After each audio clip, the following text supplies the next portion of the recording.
আমাকে একদিন প্রশ্ন করে একজন মাওলানা সাহেব যে ভাইজান আপনি রাজনীতিতে নেমে গেলেন, মানে পরে কিছু বলতে চাইছিল। আমি বললাম ঠিক আছে, আমি আপনার উত্তরটা দিয়ে দিচ্ছি, আর কোশ্চেন করতে হবে না। মিসকাতুল মাসাবি হাদিস শরীফে আরো হাদিস শরীফে আছে বাবু তোয়াম, খাদ্য পর্ব। ওখানে একদা সাহাবী হুজুররা প্রশ্ন করছেন ইসলামের মধ্যে সর্বোত্তম কাজ কি? সাধারণ নবী পাক সাল্লাল্লাহু আলাইহি সাল্লাম উত্তর দিচ্ছেন ইসলামের মধ্যে অন্যতম যে ভালো কাজের মধ্যে, উত্তম কাজের মধ্যে একটা অন্যতম উত্তম কাজ হচ্ছে ক্ষুধার্তকে খাদ্য দাও। আমি সেই আদর্শে আদর্শিত, আমার শিক্ষক, আমার গুরু, আমার আদর্শ হযরত মুহাম্মদ সাল্লাল্লাহু আলাইহি সাল্লাম আজ থেকে ১৫০০ বছর পূর্বে যে বাণী বলে গিয়েছিল, তিনি সম্প্রীতির বার্তা দিয়ে গিয়েছিলেন, ঐক্যের বার্তা দিয়েছিলেন।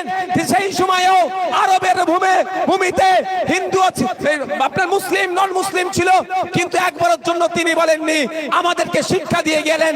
সেই সময়ে আজ থেকে ১৫০০ বছর আগে ইসলামের সর্বোত্তম কাজগুলির মধ্যে একটি অন্যতম গুরুত্বপূর্ণ উত্তম কাজ হলো ক্ষুধার্তকে খাদ্য দাও। একবারের জন্য বলেনি যে মুসলিম ক্ষুধার্তকে খাদ্য দেওয়া ইসলামের মধ্যে সর্বোত্তম কাজ। একবারের জন্য তিনি শিক্ষা দেননি, তিনি শিক্ষা দিয়েছেন যে ক্ষুধার্ত তার খাদ্যের ব্যবস্থা করতে হবে। আজকে আমি রাজনীতিতে এসেছি, আমার দেশের সংবিধান এই আমাকে অধিকার দিয়েছে যে ক্ষমতায় থাকবে তার কাজ হচ্ছে ক্ষুধার্তর মুখে অন্ন তুলে দেওয়া। আমি রাজনীতিতে এসেছি তার আদর্শে আদর্শিত হয়ে। মাওলানা সাহেবকে আমি উত্তরটা দিয়েছিলাম।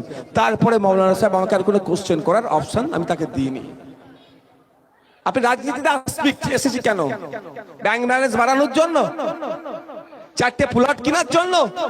যদি ওটাই হতো তাহলে আমি তো শাসক দলে এখন মিনিস্টার হয়ে যেতাম। ভাই আপনারা কি অস্বীকার করেন কি এটাকে? হ্যাঁ, মমতা ব্যানার্জির একটাই ভয়, বুঝতে পারছেন? তাহলে আমি তো হয়ে যেতে পারতাম। আমি সেখানে উপেক্ষা কেন করেছি? আমি আজ থেকে ১৫০০ বছর আগে হযরত মুহাম্মদ সাল্লাল্লাহু আলাইহি ওয়াসাল্লামের সেই বাণীকে আমি মাথায় নিয়ে চলি। সাথে সাথে বিভিন্ন ধর্মের ধর্মগুরুরা যারা ধর্মের কাজ করেছেন, সমাজের কাজ করেছেন, তাদের বাণীগুলো আমি মাথায় নিয়ে চলি। বিভিন্ন ক্ষেত্রে সেইগুলোকে আমি প্রয়োগ করি। তো আমার লড়াইটা আজকে কি? 101 নম্বরে কেন থাকবে 123টি দেশের মধ্যে? আমার লড়াইটা কি? যা অপুষ্টিতে ভোগা শিশুর সংখ্যা বাড়বে কেন? আফ্রিকার 2টো দেশের কান্ট্রির পরে, আফ্রিকা মহাদেশের 2টো দেশের পরে ভারতবর্ষের স্থান। এখানে এত শিশুরা অপুষ্টিতে ভোগে। আর এদিকে শুভেন্দু অধিকারী হিন্দু হিন্দু ভাই ভাই গল্প শোনালেও শুভেন্দু অধিকারীকে যখন প্রশ্ন করবেন যে 123টা দেশের মধ্যে সমীক্ষা চালিয়ে 101 নম্বরে আমার দেশ কেন? ভারতবর্ষের 100টা মানুষ যদি রাত্রে না খেয়ে ঘুমায়, ভারতবর্ষের 100টা মানুষ যদি একবেলা না খেয়ে ঘুমায়, তাহলে জনসংখ্যার অনুপাতে 14টা তো মুসলিম হবে, তাহলে 86টা স্বাভাবিকভাবে জনসংখ্যার অনুপাতে পার্সেন্টেজে তাহলে নন মুসলিম। এই 86-র মধ্যে 80টা হিন্দু। কি ভুল বলছি নাকি? তাহলে হিন্দু হিন্দু ভাই ভাই গল্প শোনাচ্ছ, তোমার 80টা ভাই প্রতিদিন ভারতবর্ষে 80টা হিন্দু ভাই, মানে 80% হিন্দু ভাই ক্ষুধার্তের সূচকে যাদের পৌঁছে গিয়েছে, আর প্রতিদিন 80% হিন্দু ভাই তাহলে না খেয়ে ঘুমাচ্ছে, তার জবাব তো তোমাকেই দিতে হবে ভাই। আমি মেদিনীপুরে কদিন আগে গিয়েছিলাম, নন্দীগ্রামের মাটিতে দাঁড়িয়ে বলে এসেছি, হিন্দু হিন্দু স্লোগান শুভেন্দু অধিকারী তুলেছে শুধুমাত্র উনার ভোট ব্যাংকে সুরক্ষিত রাখার জন্য, উনার ভোট ব্যাংকে বাড়ানোর জন্য। আমি বলছি সেই দিন হিন্দু হিন্দু স্লোগান, ভাই ভাই স্লোগান সার্থক হবে যেই দিন দেখবো শুভেন্দু অধিকারী নাকি পেট্রোল পাম্প আছে, পেট্রোল পাম্পের সামনে লিখে দেবে হিন্দু হিন্দু ভাই ভাই, মুসলমানের তেল বিক্রি নাই। তখন লিখেছে? কেন লিখেনি? ওটা ব্যবসা। ওখানে হিন্দু, ওখানে সবাই সর্বজনীন, ওখানে সর্বজনীন বলে। লক্ষ্মী কি কাস্টমারকে কি বলে হিন্দু সমাজের ভাইরা মায়েরা? ও যে লক্ষ্মী সর্বজনীন। আর ভোটটা হিন্দু হিন্দু ভাই ভাই, বিজেপির স্লোগান। তো এই কদিন আগে নয়ডাতে দলিত ছেলে 17 বছরের গ্যারেজে কাজ করে, অর্থের অভাবে পড়াশোনা মনে ঠিকঠাক করতে পারেনি, মোটর বাইকের গ্যারেজে কাজ করে।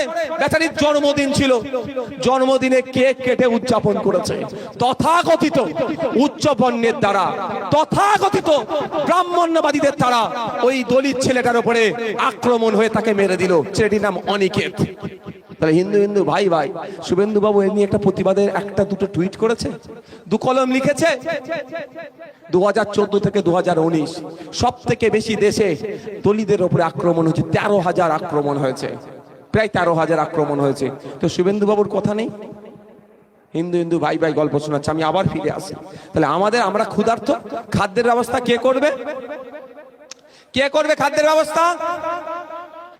সরাসরি আপনার গালে ভাত তুলে দিতে পারে। আবার সরকার কি করতে পারে? চলে যান কেরলে। কেরলে চরম দরিদ্র সীমার নিচে বসবাস করছিল 60,000 মানুষ, সম্ভবত মেবি 60,000, নিয়ার অ্যাবাউট